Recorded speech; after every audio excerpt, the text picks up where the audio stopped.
She walked into our anniversary dinner 5 months pregnant and announced it was my husband's baby. What she didn't realize was that by dessert both their lives would be completely destroyed. "Surprise, honey," Jessica chirped, her hand resting on her swollen belly as she stood next to my shell-shocked husband at Lucille. Those words shattered the carefully orchestrated evening I'd spent months planning. 15 years of marriage reduced to a cruel spectacle in Manhattan's most prestigious French restaurant. I watched them from my seat, my hand steady as I lifted my champagne glass, my expression revealing nothing of the storm brewing beneath the surface.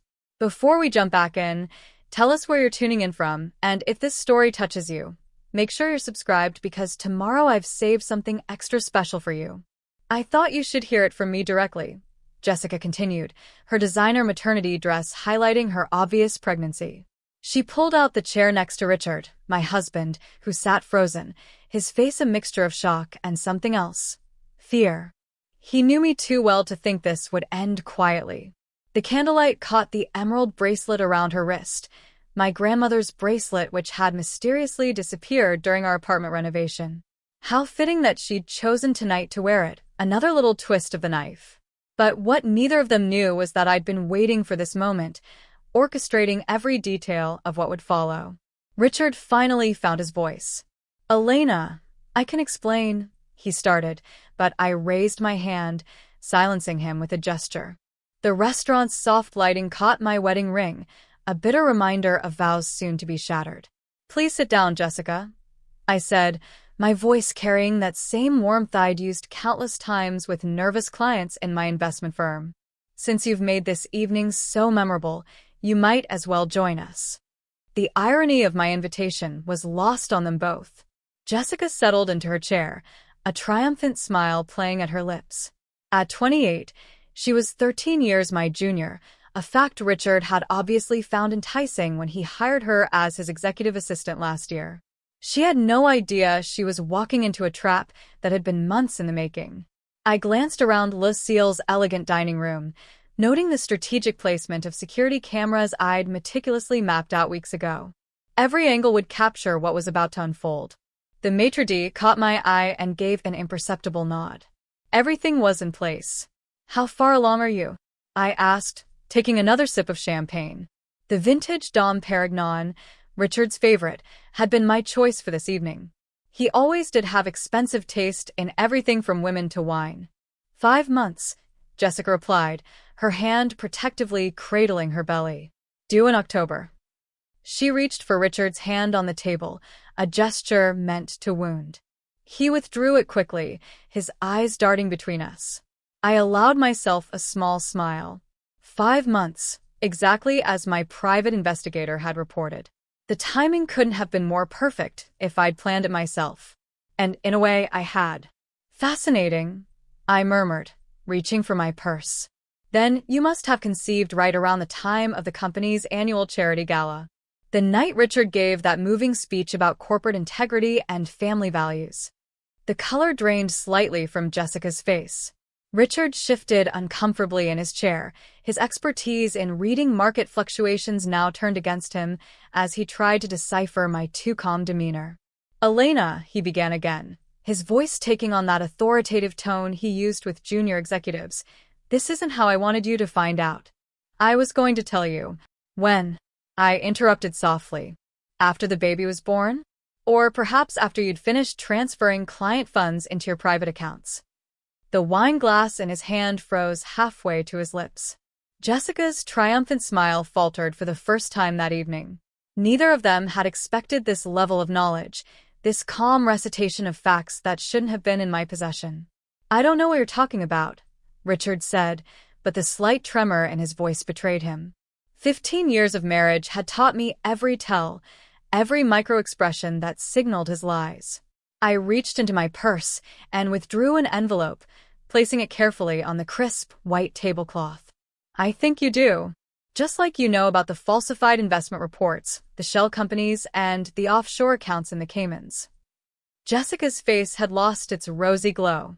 "Richard, what is she talking about?" I turned to her, genuine pity mixing with satisfaction. "Oh, Jessica, did you really think you were special? That you were the first? Perhaps you should ask him about Melissa from accounting 3 years ago, or Stephanie from HR before that. Though neither of them was foolish enough to get pregnant. The maitre d' approached our table with practiced grace, carrying another envelope. As requested, madam, he said, presenting it to me with a slight bow. Right on schedule. What's going on, Elena? Richard demanded, his composure cracking. He hadn't noticed that I'd been orchestrating this evening from the start, that his dramatic revelation had played right into my hands. I picked up my champagne glass one final time, studying how the bubbles caught the light. This was just the beginning, the first domino in an elaborate sequence that would unravel everything Richard had built. By morning, his perfect world, his reputation, his career, his freedom, would be in shambles. Well, I said, setting down my glass with deliberate care. Since we're all sharing surprises tonight, I have a few of my own. I opened the first envelope with deliberate slowness, aware of Richard's increasingly anxious stare. The memories of our shared past flashed through my mind as I withdrew the contents.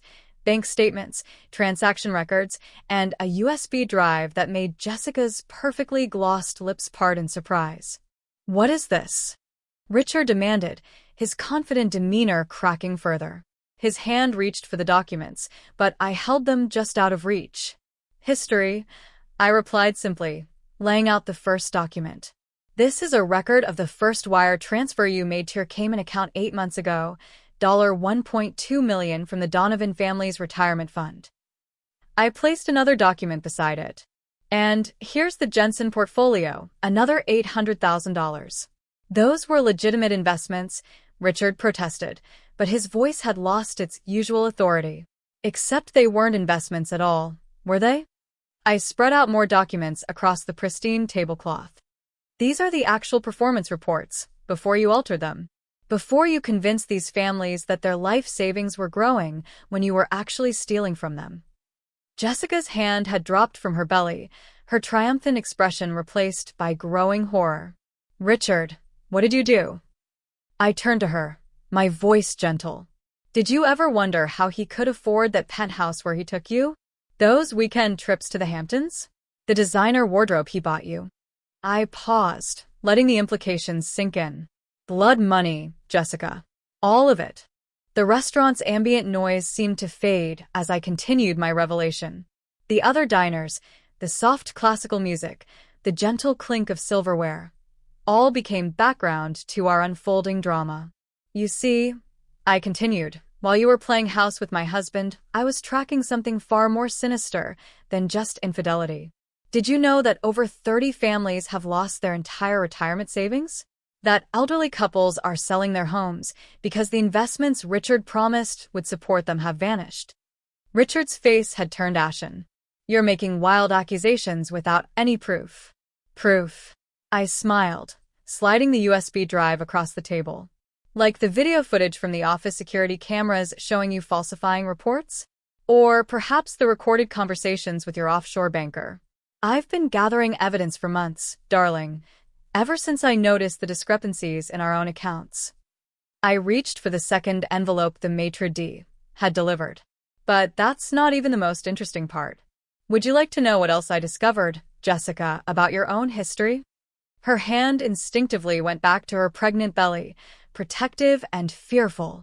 What are you talking about? About preparing and narrating the story took us a lot of time, so if you are enjoying it, subscribe to our channel. It means a lot to us. Now back to the story. Your previous position at Westfield Financial in Chicago, I said, watching her face carefully. The one that ended rather abruptly after certain accounting irregularities were discovered. The position that mysteriously vanished from your resume before Richard hired you. The color drained from her face completely. How did you? I'm a fund manager, dear. I have contacts at every major firm in the country. Did you really think I wouldn't investigate the woman my husband hired right after 3 other qualified candidates mysteriously withdrew their applications? Richard was starting to understand now. The carefully constructed facade he'd built was crumbling, and with it, his composure. Elena, whatever you think you've found. Found, I interrupted softly. Like the offshore accounts where you've been transferring client funds? Or perhaps you mean the evidence that you've been promising impossible returns to elderly clients. Tell me, Richard, how many people have you ruined for profit? Jessica pushed back from the table, her chair scraping against the hardwood floor. I don't know anything about this. I never knew. Sit down, I said, my voice carrying an edge for the first time that evening. We're not finished yet. After all, you're carrying my husband's child. Don't you want to know what kind of man the father of your baby really is? The maitre d' appeared again, this time with a tablet. On the screen, security footage played silently. Richard in his office altering documents late at night. Another clip showed him meeting with offshore bankers, then making deposits at various banks. It's amazing what people will share when they discover they've been part of a financial fraud scheme, I mused. Administrative assistants, IT staff, even your loyal security team. Once they realized what was happening, they were quite eager to help me document everything.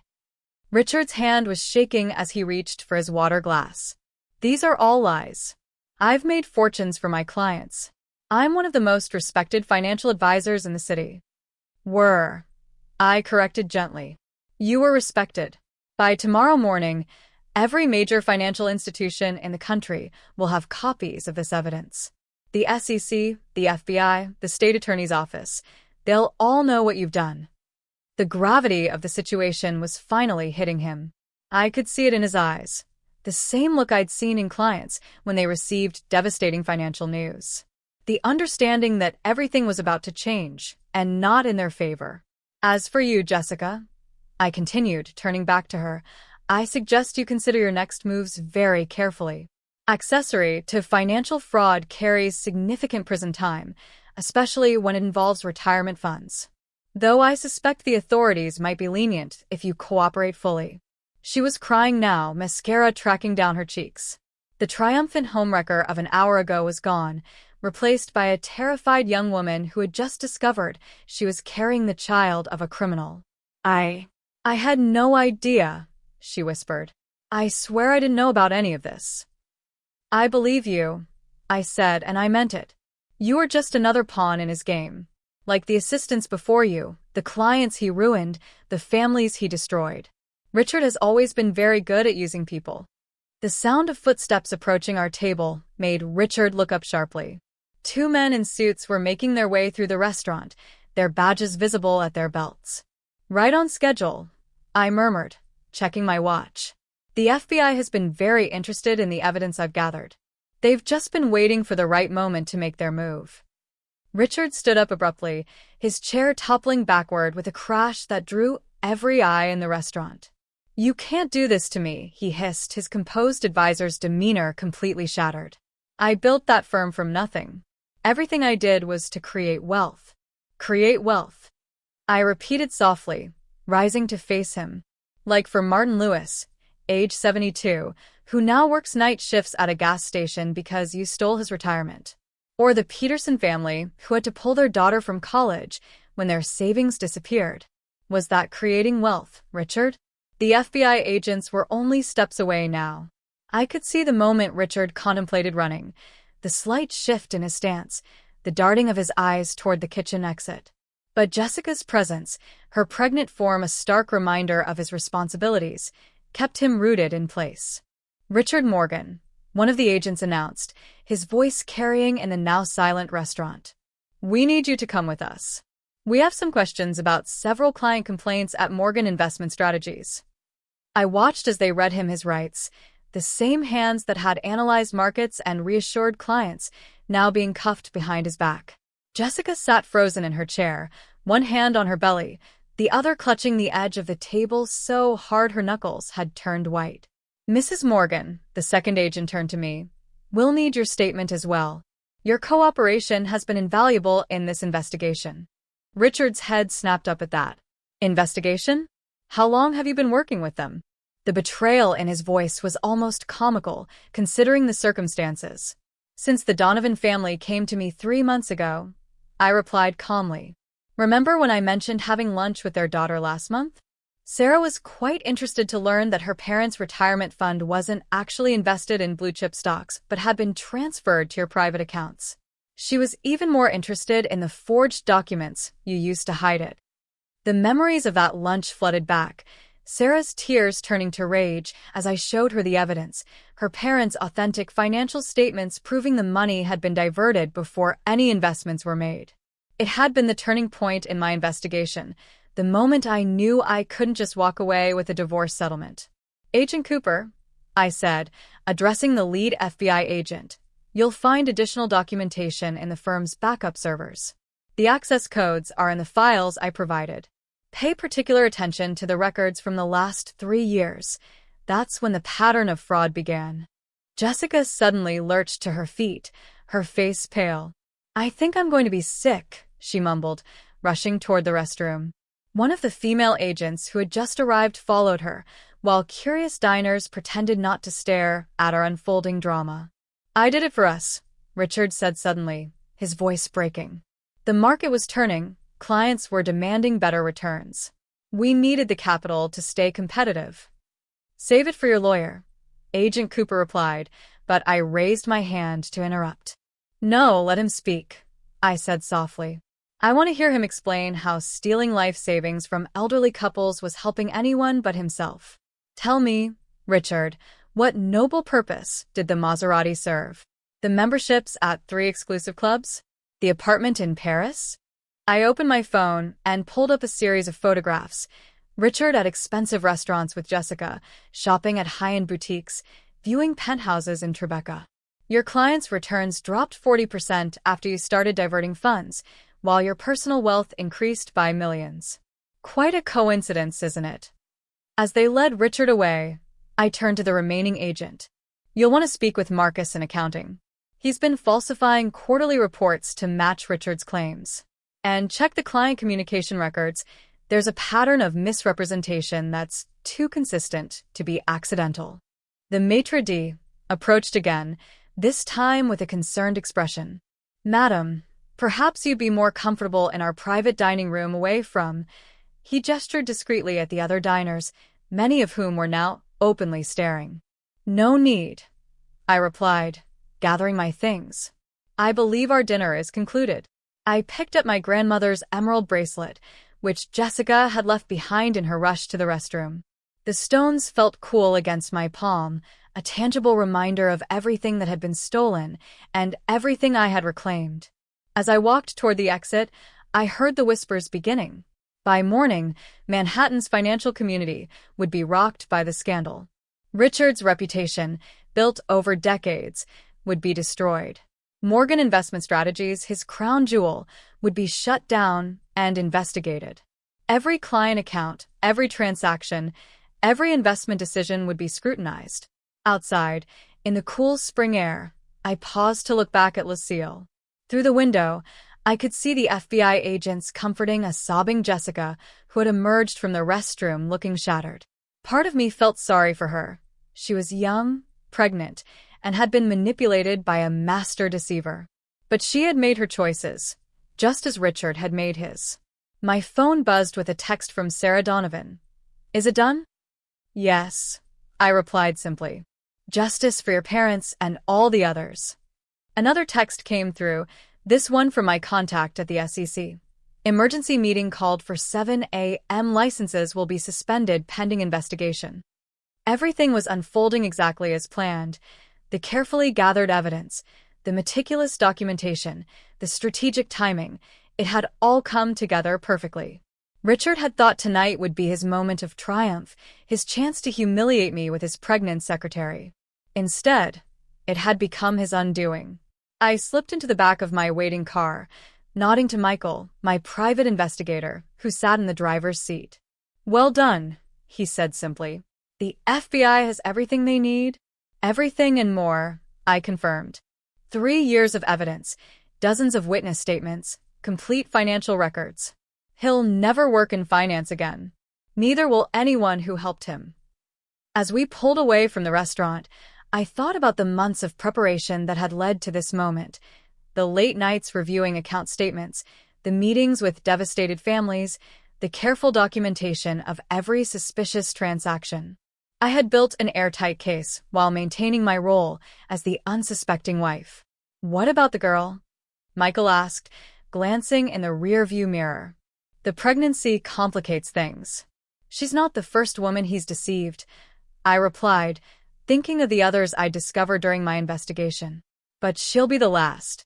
I've arranged for her to receive immunity in exchange for her testimony. She'll need it, especially now. The city lights blurred past as we drove through Manhattan streets. Tomorrow the story would break in every major newspaper. Prominent financial advisor arrested for massive fraud. Investment scheme uncovered at Morgan Strategies. Advisors stole millions from elderly clients. But tonight I had one more stop to make. Take me to the senior center on East 72nd, I instructed Michael. There are some people there who deserve to hear this in person before it hits the news. As we drove, I thought about how different this anniversary had turned out from what Richard had planned. He had expected to destroy me with his revelation. Instead, I had dismantled his entire world. Every dollar he had stolen, every life he had ruined for profit, would now be accounted for. The senior center's imposing silhouette loomed ahead, its windows gleaming in the night. This building, once a place of community and support for the elderly, had become the center of Richard's web of deception as he targeted its vulnerable members for a scheme. As we pulled into the parking lot, I noticed several FBI vehicles already on site. They were moving fast, securing records and interviewing staff before anything could be destroyed. Marcus still in the office? Michael informed me, checking his phone. Our sources say he's been there since getting word of Richard's arrest. Probably trying to cover his tracks. I smiled grimly. Too late for that. Everything's already been documented, backed up, and submitted to the authorities. I thought of the hidden cameras I'd had installed in the accounting department 3 months ago, capturing every falsified statement, every manipulated report. The firm's night shift staff watched curiously as I walked through the familiar corridors, Michael 2 steps behind me. News traveled fast in financial circles. By now, everyone probably knew about Richard's arrest at Lucille. What they didn't know yet was how deep the corruption went, how many of their colleagues were implicated. I found Martin Lewis waiting in the senior center's community room. He wasn't alone. Other victims had gathered there after receiving my message. The Donovan family, the Pedersens, the Winstons, all victims of Richard's greed, all waiting to hear that justice was finally being served. It's done, I announced quietly, standing before them. Richard was arrested tonight. The FBI is gathering evidence as we speak.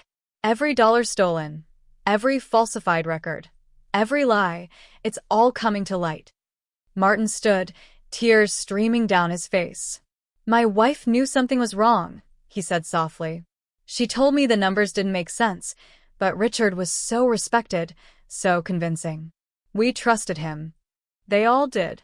He took everything, Sarah Donovan added, her voice bitter. My parents were set for retirement before Richard convinced them to consolidate their accounts with him. 3 months later, their savings were gone.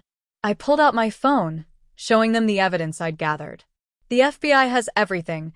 Proof that your investments were diverted to Richard's personal accounts, records of the offshore transfers, documentation of how he systematically stole from you while living lavishly on your money. The Peterson son, barely 19, looked up from his hands. What about the others? The clients we don't know about. The FBI and SEC are reviewing every account, I assured him. Any client under Richard's management will be thoroughly investigated. A full audit of all his cases over the past 5 years is already underway. My phone buzzed, a message from Agent Cooper. Marcus just tried to leave the country. We intercepted him at JFK. He's agreed to cooperate fully. I shared this news with the families, watching as relief and vindication washed over their faces. Marcus's cooperation would be crucial. As the chief accountant who falsified statements, he could corroborate every detail of Richard's scheme. There's something else you should know, I continued, taking a seat among them. Richard's secretary is pregnant with his child. She showed up at our anniversary dinner tonight to announce it. That's when we executed the arrest. Sarah Donovan laughed bitterly. Living the high life on stolen money, starting a new family while we struggle to keep our homes. Did she know? Martin asked, his voice hard. About what he was doing? No, I replied honestly. She was just another victim of his manipulation. The FBI is offering her immunity in exchange for her testimony about the financial aspects she witnessed. She'll help strengthen the case against him. The community room door opened, and Agent Cooper entered quietly. Mrs. Morgan, we found something in Marcus's office you need to see. I excused myself and followed him to the firm's accounting department. The office was crawling with FBI agents documenting everything. On Marcus's computer screen, emails between him and Richard detailed their scheme, how they selected victims, how they falsified results, how they split the stolen funds. There are more victims than we initially thought, Cooper said grimly. Going back at least 5 years. The total amount stolen could be in the tens of millions. I felt my hands shake for the first time that night. Even after months of investigation, the scale of Richard's crimes could still shock me. Each dollar represented a family struggling, a retirement dream shattered, a future destroyed, all to fund his lavish lifestyle and God complex. My phone buzzed again. Jessica's lawyer this time. My client is prepared to make a full statement. She has documentation of financial transactions, meetings, everything she witnessed, in exchange for immunity and assistance with her situation. Tell her we accept, I replied, but she needs to understand. Every detail matters. Every conversation, every document, every suspicious interaction she observed. This isn't just about the money anymore. As I walked through the investment firm's main floor, I passed the offices where so many had been deceived under Richard's care. The executive suite, his pride and joy, was now sealed with crime scene tape. Employees who had once admired him now turned away, some crying, others angry at their unwitting role in his crimes. Back in the community room, I shared the latest developments with the victims. This is bigger than we thought, I admitted, but that means more justice, more answers, more recovery for everyone affected. What happens now? Martin asked, clutching his wife's photograph. Now, I said, we make sure this never happens again. The regulatory board meets tomorrow morning. Every advisor who participated in or knew about these crimes will lose their license. The FBI is tracking down every penny of stolen money, and Richard, he'll spend the rest of his life in prison thinking about every life he destroyed. As if on cue, my phone lit up with news alerts. The story was breaking. Prominent Manhattan financial advisor arrested for massive fraud. Millions stolen in investment scheme. Pregnant mistress reveals all in financial scandal. The families huddled together, reading the headlines. Their private grief was becoming public vindication. Their suspicions, dismissed for so long, were finally proven right. And Richard's carefully constructed reputation was crumbling in real time. Dawn was breaking over Manhattan when I finally left the firm. The night shift was ending, passing their duties to fresh-faced morning staff who arrived to find their workplace transformed into a crime scene. News vans had already gathered outside, their satellite dishes reaching toward the brightening sky like mechanical flowers. Mrs. Elena Morgan, reporters called out as I emerged. Did you know about your husband's crimes? What about his pregnant secretary? How long has this been going on? I paused at the top of the steps, considering my response. The story I told now would set the tone for everything that followed. This is not about a husband's infidelity, I said clearly into the forest of microphones. This is about dozens of families who trusted their life savings to our firm, only to have that trust betrayed in the most horrific way possible. Every question should be about them, not about my marriage.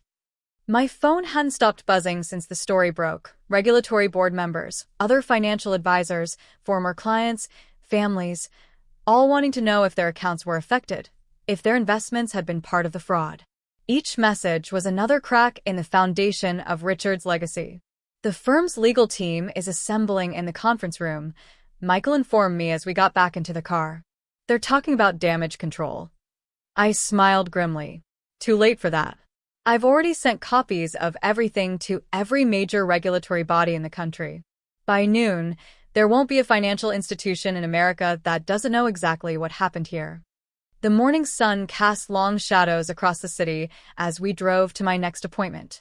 I'd scheduled a meeting with the firm's ethics committee, Not the ceremonial one that Richard had chaired, but the real investigators who'd been quietly watching him for months at my request. Dr. Catherine Reynolds, the committee's head, was waiting in her office.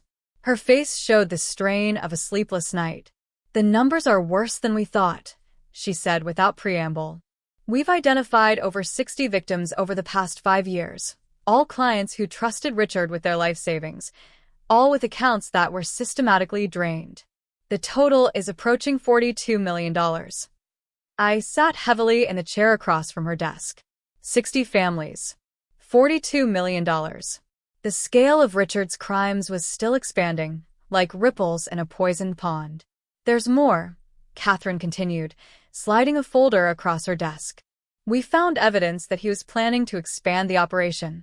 He'd already identified 30 more potential victims for his scheme. If you hadn't stopped him—" "Show me," I said, opening the folder. Inside were client profiles, net worth assessments, all the groundwork for more thefts disguised as investment opportunities. My hands trembled as I recognized names, current clients, people I passed in the firm's corridors, faces I knew. "Elena," Catherine said softly, "there's something else you need to see."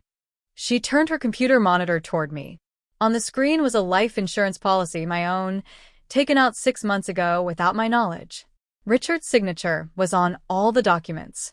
"He was planning to kill me too," I said, surprisingly calm.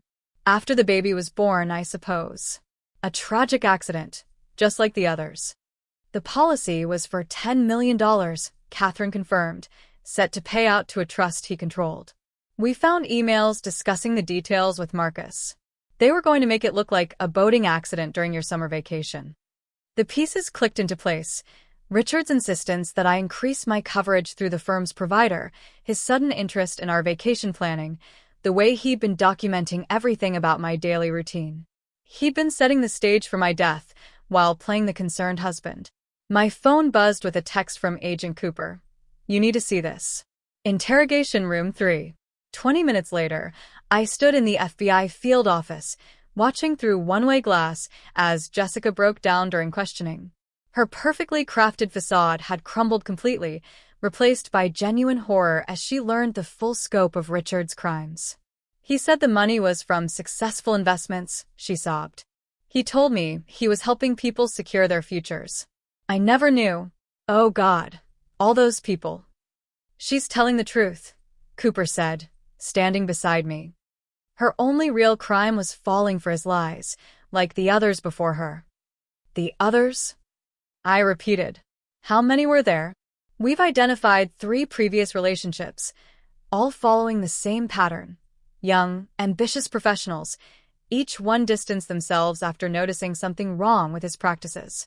Your predecessor, Melissa from accounting, actually filed an ethics complaint before she suddenly resigned and moved across the country." I made a mental note to contact Melissa. Her testimony could help establish the pattern of Richard's behavior, show that his crimes weren't a recent development but a long-term scheme. My phone lit up with another news alert. Financial Regulatory Board announces emergency session. Below was a photo of Richard being led into the federal courthouse, still wearing his dinner clothes from Lucille. The man who'd left our home that morning planning to humiliate me with his pregnant secretary was now facing multiple fraud charges. Mrs. Morgan, a young FBI agent, approached with a fresh stack of documents. "We found these in Marcus's home safe. They appear to be records of payments, dates going back 6 years."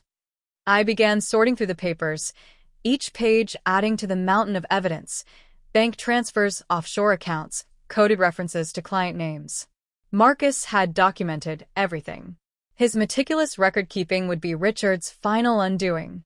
"The DA is pushing for maximum sentences," Cooper informed me.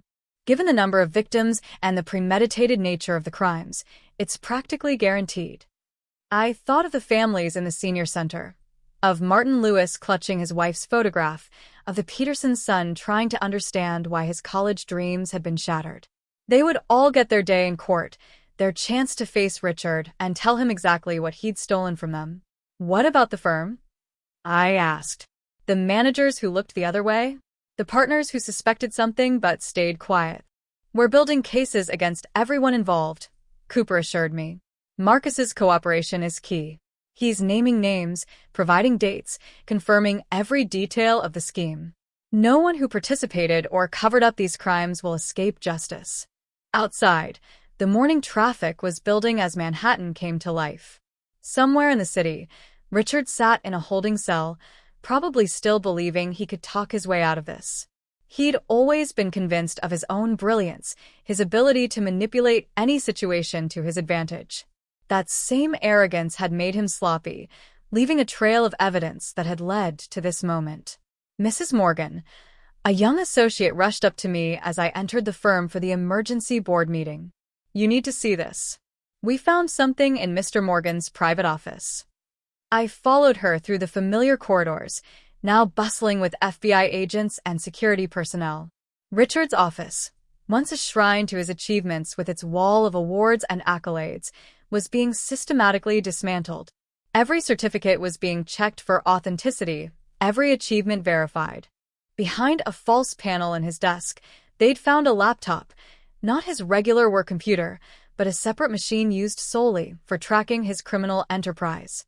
As the FBI's tech team worked to decrypt it, fragments of information were already emerging: client lists, payment schedules, projected earnings calculated with horrifying precision. "He had it all planned out," Agent Cooper explained, showing me the spreadsheets. Each victim, estimated withdrawal amounts, investment cover stories, even contingency plans if someone started asking questions. It was like a business plan for theft. My eyes caught on a familiar name in the spreadsheets: mine. There it was in cold, clinical detail, my projected death date, 3 months after what would have been my 40th birthday, with the expected insurance payout. Richard had planned every detail down to the specific accident that would lead to my unfortunate passing. "Elena," a voice called from the doorway. I turned to see Melissa Carter, Richard's former mistress and accounting manager, standing there. She'd flown in from Chicago as soon as she'd heard the news. "I should have pushed harder when I first noticed something wrong," she said, regret heavy in her voice. "Maybe if I had." "You tried," I reminded her gently. "You filed reports, raised questions, but Richard was too powerful then, too respected. No one wanted to believe it." Melissa moved into the office, her eyes taking in the chaos of the investigation. "When he started moving money through the shell companies, I knew something was wrong. But he was so convincing, had an answer for every question. By the time I realized the full scope of what he was doing, I was already compromised." "He threatened you?" I asked, though I already knew the answer. "Not directly, he was too smart for that. But he made it clear that if I pursued my concerns, my career would be over. No financial firm would touch me after he was done. So I ran." She paused, looking at the laptop screen. "Those accounts, I knew some of them. Watched him drain them while he promised growth and security." My phone buzzed, a message from Jessica's lawyer. She was being moved to a safe house, her testimony deemed crucial enough to warrant protection. The pregnancy had been confirmed. She was indeed carrying Richard's child. Another innocent life entangled in his web of deceit. The firm's board meeting was set for 9 a.m. As I walked into the conference room, I could feel the weight of what was about to happen. Every board member had received my complete dossier on Richard's crimes. They'd had all night to process the evidence, to understand how their prestigious firm had become a vehicle for theft and fraud. "Mrs. Morgan," the board chairman began, his voice heavy, "we owe you an apology. When you first brought concerns about client account discrepancies to our attention 6 months ago, we dismissed them. We trusted Richard's reputation over solid evidence." "It's not about apologies," I replied, taking my seat. "It's about making sure this never happens again. Every system that allowed Richard to operate unchecked needs to be examined and overhauled." The meeting lasted hours. Every stolen dollar was reviewed, every fraudulent transaction questioned. The board voted unanimously to suspend all questionable investment vehicles pending full investigation. A task force would be created to review every account Richard had handled in the past decade. During a brief break, I stepped out to take a call from Agent Cooper. "We've decoded more of the laptop's contents," he reported. Found evidence of similar schemes at other firms before he came to yours. We're looking at potentially dozens more victims across 3 states. The scale of Richard's crimes kept expanding like a cancer spreading through the financial community. Each new revelation brought more victims forward, more stolen funds to investigate, more lives destroyed by his greed. There's something else, Cooper continued. We found correspondence between Richard and several offshore banks. It appears he was using client funds to make high-risk investments in his own name, keeping the profits while passing any losses to the client's accounts. I felt the room spin slightly. Even now, the depth of his depravity could still shock me. How many accounts? How much money? At least 15 offshore entities. The total could approach $60 million. The international financial authorities are already launching investigations. This goes beyond individual fraud. He was potentially destabilizing entire investment funds with his manipulations. Back in the board meeting, decisions were being made rapidly. The firm's entire investment protocol would be restructured. External auditors would review all ongoing accounts. Every transaction in the past 5 years would be independently investigated. What about the victims? I asked when they finally turned to the question of responsibility. The firm's insurance can't begin to cover the damage done. We're establishing a restitution fund, the chairman announced. Every penny Richard earned through his crimes, every asset he acquired, will be liquidated and distributed to the families. It won't bring back their security, but it's a start. My phone lit up with another text, this one from Martin Lewis. He'd organized a support group for the victims, and they were gathering again at the senior center. Some had been strangers before this morning, united only by their shared loss. Now they were becoming a force for change, determined to prevent other families from suffering the same fate. As the meeting concluded, I walked to my own office 1 floor down from Richard's, where I'd worked while he carried out his fraud above me. The room felt different now, heavy with the weight of what I'd uncovered. On my desk, client files still waited for review. People who trusted me with their financial futures, just as others had trusted Richard. A knock at my door revealed Dr. Reynolds from the Ethics Committee. The regulatory board just finished their emergency session, she reported. They're revoking Richard's license immediately. Every advisor who participated in or knew about his schemes will face similar action. And the others? I asked. The ones who suspected but stayed quiet? Mandatory ethics reviews, supervised practice, possible suspensions depending on what they knew and when. No one's getting away clean from this. I nodded, turning to look out my window at the Manhattan skyline below. Somewhere out there, more families were just learning that their financial struggles might not have been inevitable, that their trust had been betrayed in the most fundamental way possible. As evening approached, I found myself back in Richard's private office, watching the FBI team continue their methodical investigation.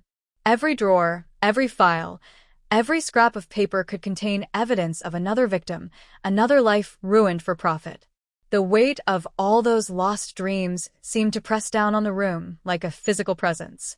Mrs. Morgan, Agent Cooper appeared in the doorway. Richard is asking to speak with you. Says he wants to explain everything. I considered the request. Part of me wanted to refuse, to deny him even this small measure of control. But there were still questions that needed answers, details only he could provide. He's in interrogation room 2 at the federal building, Cooper continued. We'll be monitoring everything, of course. You don't have to do this. Yes, I do, I replied, gathering my coat. For the victims. They deserve every answer we can get. The drive to the federal building was silent, the city's lights blurring past like stars. I thought about how different this day had been from what Richard had planned. His grand gesture at Lucille, meant to humiliate me, had instead become the catalyst for his downfall. Richard looked smaller somehow in his orange jumpsuit, his usual confident demeanor stripped away along with his expensive clothes and privileged position. When I entered the interrogation room, he barely lifted his head. You've been busy, he said finally, his voice hoarse. How long have you known? About your theft? Or about Jessica? I sat across from him, noting how he flinched at the word theft. I started suspecting something was wrong after the Donovan account discrepancies. The timing was too convenient, the explanations too neat. But I had no idea how deep it went until I started digging. They weren't thefts, he protested weakly. They were investment strategies. I was trying to maximize returns, create wealth for everyone. Save it for your lawyers, Richard. I cut him off. I've seen your laptop, the spreadsheets, the offshore accounts. This wasn't about investments. It was about greed. He seemed to deflate further, his carefully constructed justifications crumbling. The market was changing. Traditional strategies weren't yielding enough. I thought if I could just cover the shortfalls temporarily, by stealing people's life savings, by destroying their retirements. I leaned forward. What about me, Richard? Was I just another projection in your spreadsheet, another convenient death to fund your lifestyle? The color drained from his face. You found that? The life insurance policy, the planned accident. Yes, I found it all. I pulled out my phone, showing him the evidence. You were going to kill me, just like you killed the dreams of all those families. Make it look like a tragic boating accident, all while starting a new life with Jessica and your baby. Elena, please. He reached across the table, but I pulled back. It wasn't like that. I loved you. Don't. My voice was ice. Don't you dare pretend this was about love. This was about control, about playing God with other people's lives. How many people did you ruin, Richard? What's the real number? He looked away, unable to meet my gaze. I didn't keep count. Liar. I slapped the spreadsheet printouts on the table. You counted everything. Every dollar, every victim, every detail perfectly documented. 62 confirmed victims so far, and we're still finding more. Plus the ones from your previous firms, the offshore accounts. How many lives did you really destroy? I can make a deal, he said suddenly, desperately. I know things about other advisors, other firms, people who helped me, looked the other way. Already taken care of. I informed him. Marcus is cooperating fully, as is everyone else involved. Your entire network is unraveling as we speak. Even the offshore banks are under investigation. His last hope of leverage vanished. Richard slumped in his chair, the full weight of his situation finally hitting him. The baby, he said quietly. Jessica's baby. Will never know you. I finished for him. Jessica's in witness protection. She'll testify against you, then disappear to start a new life. Your child will never have to carry the burden of your name or your crimes. You've thought of everything, haven't you? A hint of his old bitterness crept into his voice. The perfect revenge. This isn't about revenge, Richard. It's about justice. For Martin Lewis. For the Donovans. For every family whose future you stole to fund your ego and your affairs. I stood up, gathering my things. The DA is seeking 30 years minimum. You'll never work in finance again, never hurt another client, never see your child grow up. Wait, he called as I reached the door. Was any of it real? Our marriage? I paused, hand on the doorknob. I loved you once, before I knew what you really were. Before you became a thief and a predator. Without looking back, I added, Goodbye, Richard. Enjoy your prison sentence. You've earned it. Outside the interrogation room, Agent Cooper was waiting with Dr. Reynolds. We got it all on tape, he confirmed. His reactions, his admissions, it'll help strengthen the case even further. The regulatory board wants to issue a formal statement, Dr. Reynolds added. They're asking if you'll speak at the press conference tomorrow. The victims have specifically requested you as their representative. My phone buzzed with another text from Martin Lewis. The support group had grown, now including victims from Richard's previous firms. They were organizing, planning to lobby for stricter oversight of investment advisors, better protection for clients. 1 year later, the courtroom was packed for Richard's sentencing. Families of his victims filled the gallery, each carrying photographs or mementos of what they'd lost. I sat in the front row beside Martin Lewis, watching as the man I'd once loved faced justice for his crimes. The trial had been exhaustive, lasting months as every fraudulent transaction was examined, every piece of evidence scrutinized. Richard's defense had crumbled in the face of overwhelming proof, The laptop's contents, Marcus's testimony, the offshore banking records, and most devastatingly, Jessica's statement about his admissions of guilt. "Will the defendant please rise?" the judge instructed. Richard stood slowly, a shell of his former self. Prison had aged him decades in just 1 year. "Richard Morgan, you've been found guilty of 67 counts of fraud, embezzlement, money laundering, and conspiracy. The depth of your crimes against your clients, their families, and the financial profession itself is unprecedented." I watched Richard's shoulders slump as the judge continued. "You took advantage of your position of trust to prey upon vulnerable clients for personal gain. You stole from people who worked their entire lives to build security, who trusted you with their futures. You betrayed every ethical principle of your profession." The judge paused, looking directly at Richard. "This court sentences you to 30 years imprisonment, to be served without possibility of early parole. You will never work in finance again. You will never profit from your crimes. You will spend the rest of your productive life reflecting on the futures you destroyed." As Richard was led away, I felt Martin squeeze my hand. His wife had passed away 6 months ago, never seeing justice for the theft that had forced them to sell their home. Now, finally, he had closure. Outside the courthouse, reporters gathered for statements. The victims' families had asked me to speak for them, to give voice to their collective grief and triumph. "Today marks the end of a dark chapter in financial history," I began, looking into the cameras, "but it also marks a beginning. The Morgan Client Protection Act, drafted by our survivors group and supported by regulatory boards nationwide, will ensure stricter oversight of investment advisors. No family should ever again have to wonder if their retirement savings are being stolen by those they trusted." The law had been Martin's idea, born from those first meetings in the senior center.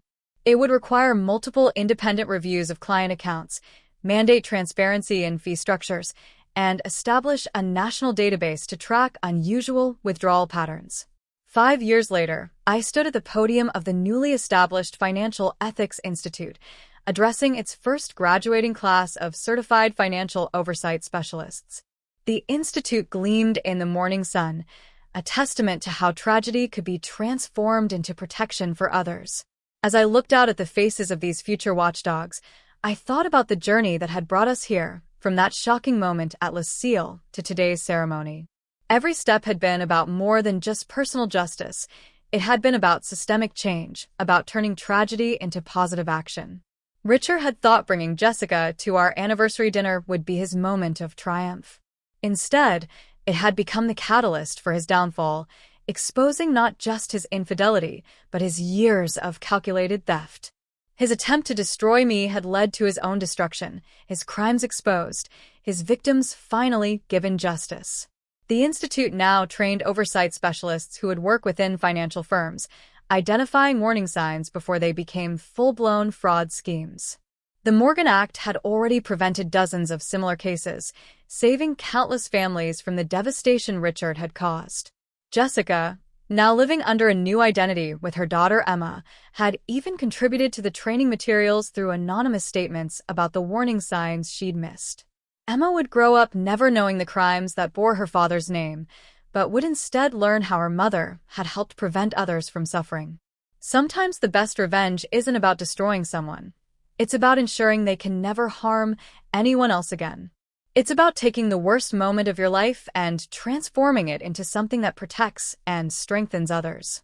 It's about recognizing that true justice isn't found in retribution, but in rebuilding what was broken and securing it against future harm.